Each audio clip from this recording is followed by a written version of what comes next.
The Haftarah for Parshat Shemot is much more complicated in terms of its connection to the Parsha than the last few weeks' Haftarahs.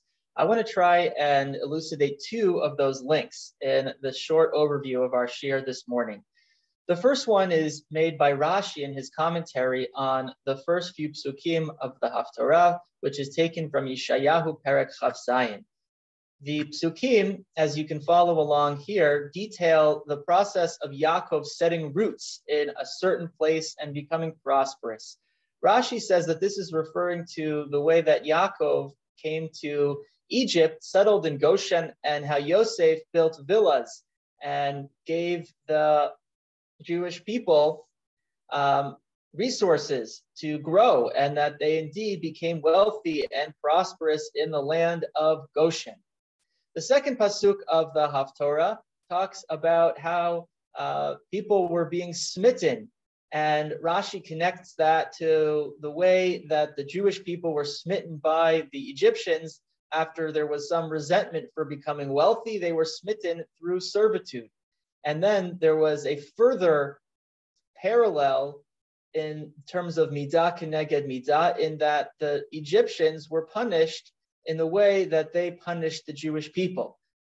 The Egyptians throw the Jewish firstborn males into the water, and they are then at the other end of the narrative cast into the Yam Suf as they drown in the crossing after the Jews crossed the Red Sea.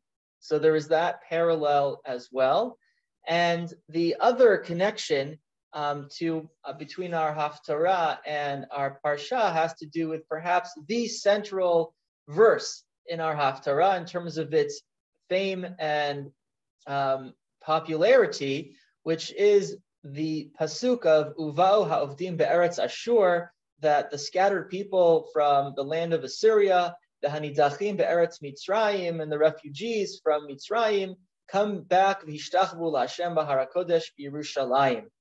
So Yeshayahu is talking about this in messianic terms, that the Jewish people will someday come back from all of their exiles, but it also can connect to the broader narrative of the book of Shemot, as the Jewish people will be leaving the land of Egypt and making their way towards Yerushalayim, towards Eretz Yisrael.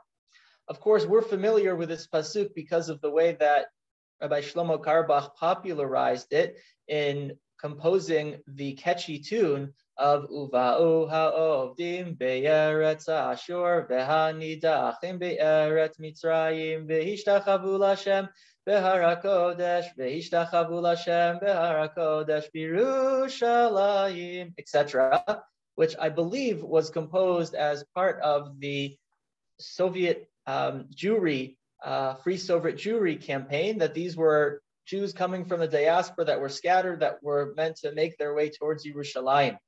So this is a pasuk that we will certainly recognize when we hear it read in the Haftarah, but the purpose of my shir this morning was to connect those links and to show that Yeshayahu is both offering a commentary on, or a prediction on what will happen in the days to come, but also sharing a commentary on the book of Shemot as well, in that the Jewish people become settled, wealthy in the land of Egypt. They are then oppressed, and then they are redeemed from the land of Egypt.